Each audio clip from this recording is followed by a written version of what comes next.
You all know them, the game theorists. They have a few videos about Animal Crossing, and I've held off watching them until today.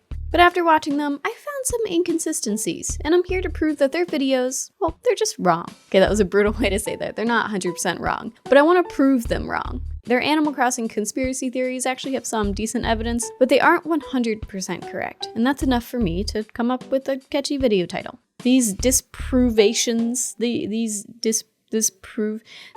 were supposed to be part of another video that I was working on this week, but then the section where I dissected game theory videos just got way too long, so I decided to put them into their own video. Those other theories are coming soon, so stay tuned. I won't be completely reiterating every aspect of their videos. I'm sure many of you have already watched their content, and I don't want to completely bore you. And if you haven't watched them, then you should go watch them. But I will summarize enough so you get the gist. The theories are pretty entertaining, and I'm all for creating conspiracy theories for Animal Crossing. It keeps the game alive, keeps you interested, keeps it on your mind. But at the end of the day, this is just a video game, and the story or lore included can usually just be chalked up to, it's a game, and none of this actually means anything, but where's the fun in that? So strap in, theorists, because today we're taking one of the internet's most researched channels and breaking down where they're wrong. The first theory suggests a reason for why we're living with walking, talking animals. They note that all of the animal neighbors are sentient beings with human intelligence, but they look like animals. Strangely, we also have actual animals who are of normal animal intelligence, like the frogs in the pond, the birds and owls on the bulletin board, hamsters in cages, as well as the fact that we just have normal cat-sized furniture items. How can both of these exist in the same world? Why can we give Hamlet a normal hamster?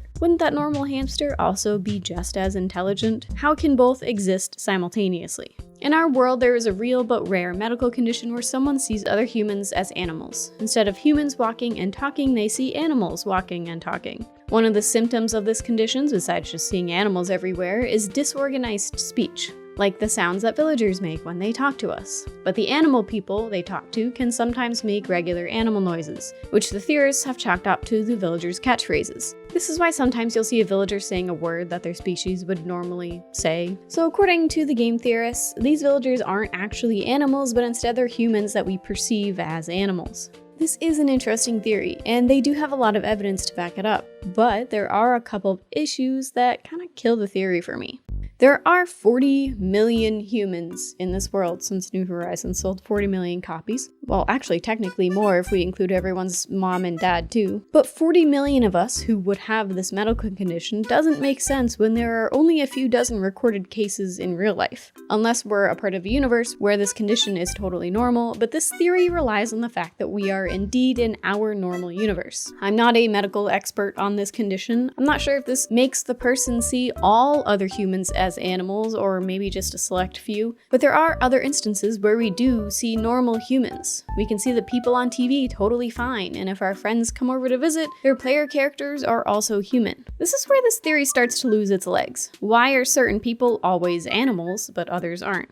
And the second issue, a few times in the Animal Crossing series, our mom sends us a letter questioning our choices to go live with the beasts, as she so graciously calls our animal neighbors. Unless we have other medical conditions plaguing our minds where we pretend our mom sends us letters, we can assume these postcards from our mother are completely real. So we aren't the only ones that can see these villagers as animals, unless our mom has the same condition as us, but we can conclude that our neighbors are truly walking, talking animals with similar intelligence to us. So why do both Hamlet and the hamster exist in the same world? Maybe they just evolved differently. Look at us and primates. We both descended from the same species at some point, however many millions of years ago, but we are way smarter than your average monkey. I mean, we do look a bit different, but so does the pond frog and our neighbor frog. Enough is alike that you can tell that we're kind of related. So why did we get the brains when the monkeys didn't? Just luck of the draw, I guess. I mean, evolution. But we could totally be living in a world where humans were the ones swinging from trees and Planet of the Apes is a reality. And due to those 2 points, this theory is squashed. The next game theory video, Tom Nook isn't a crook. I mean, do I really have to explain why he is a crook? We all know he is one of the worst villains of all time. Sure, he gives us interest-free loans and allows us to pay it off whenever we see fit, but this is literally one of like 2 positives. In the first game, he doesn't even give you the option to look at the houses, decide it's not for you, and go somewhere else. He provides you with 4 very bad housing options with no ability to leave, and then charges you to just live there. It better be interest-free. He just trapped us into a loan and a crappy house. In New Horizons, it gets even worse. He invites you to this deserted island with the idea that you will help develop the place into a bustling town. He's essentially hiring you to work for him and create a miracle. He bought a crappy, tiny island and expects you to make it worth something. Maybe we agree to this ahead of time. Okay, fine. We don't actually see this happen before we hop on the seaplane. Maybe we chose this. But he charges you for lodging while you are working for him. Imagine your company sending you to work and making you pay them instead of the other way around. Slap in the face. Not only is he charging you real money, he then also charges you his made-up currency that you have to earn by doing jobs around the island. So now your boss is giving you fruit bucks as payment that you just have to turn around and give back to him in the end. Double slap in the face. The video then goes to compare the bell to the Japanese yen to prove how much of a discount we are getting on our house that we were forced to buy. Did we forget about that part? Which, sure, maybe he's being nice and selling us a house at cost. But we're probably the one that got him all that wood and stone for that house anyway. And who the hell wants a house on a crappy, tiny island? Mr. Beast has islands bigger than this, and even he can't get someone to keep it instead of trading it in. No one wants to live here, except the villagers who have clearly drunk the Kool-Aid. Though some of your islands are beautiful, so I guess I would have also drunk the Kool-Aid to have lived in a place like this. Actually, you know what? I can't afford anything in my world. Might as well buy a house that will disappear soon due to climate change and rising water levels, if climate change does exist here, but maybe it doesn't. If it does, this island is gonzo, which the theory video does bring up. They spend all this time talking about the couple things that Nook does right, which is basically just selling you a cheap house for a cheap price, and then the video tears it all down by talking about why it's all pointless and Nook is a crook after all. Glad we agree. Finally, the whole zipper is our dad theory. This one is hard to prove wrong because we don't have a ton of information on Dad, nor do we have a ton of information on Zipper. Mr. Depressed T-Bunny here is most likely in a costume due to the fact that he's always talking about how uncomfortable and sweaty he is, no matter how many times he tells you it's not a costume, so there's a good probability somebody is inside. But that's all the info we have. And Dad stopped writing to us a New Leaf 12 years ago, so who knows what he's doing.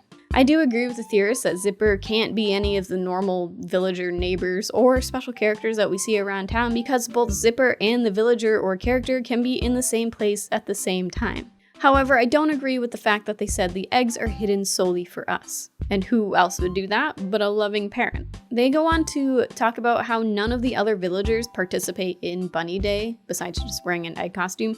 Therefore, it must be someone who cares about us behind the mask. Who else would set up a whole holiday just for us? But if we look at the other holidays in Animal Crossing, this is kind of true about every single holiday. The player character is the only person that partakes, with the exception of us giving gifts to villagers on Toy Day. They technically participate there, but I guess you can also argue that the villagers do experience the fishing tourney and bug off, but let's be real, they aren't catching anything. So does that mean Pave, Jingle, Jack, Franklin are also our dad or someone who loves us? Probably not. They aren't wearing costumes that we know of, so they are truly there to experience the holiday, and since the other villagers don't really do the holidays, except for Toy Day, they aren't really participating in those either. So Bunny Day isn't exclusive to this part of the theory. Zipper's identity will probably always stay a mystery. I like to think that it is another bunny in a costume, but the bunny looks exactly like Zipper anyway, and the physical zipper on the back of the costume is just to mess with us. Imagine you were wearing a costume that looked exactly like yourself. How many people would think that you were the one pretending to be you? Probably not many. It's a good disguise. I see you, Zipper. I get you. I suppose this theory can't really be proven wrong, but in comparison to some of their other videos, Zipper being our dad definitely has the least amount of evidence involved. I'm not fully convinced that the theorists are on the right track with this one. Guess this is one yellow bunny mystery they can't solve. But hey, that's just a theory. Alright, I won't do it. A game theory. What are some of your Animal Crossing theories? Let me know down below, and I'll see you next time. Bye!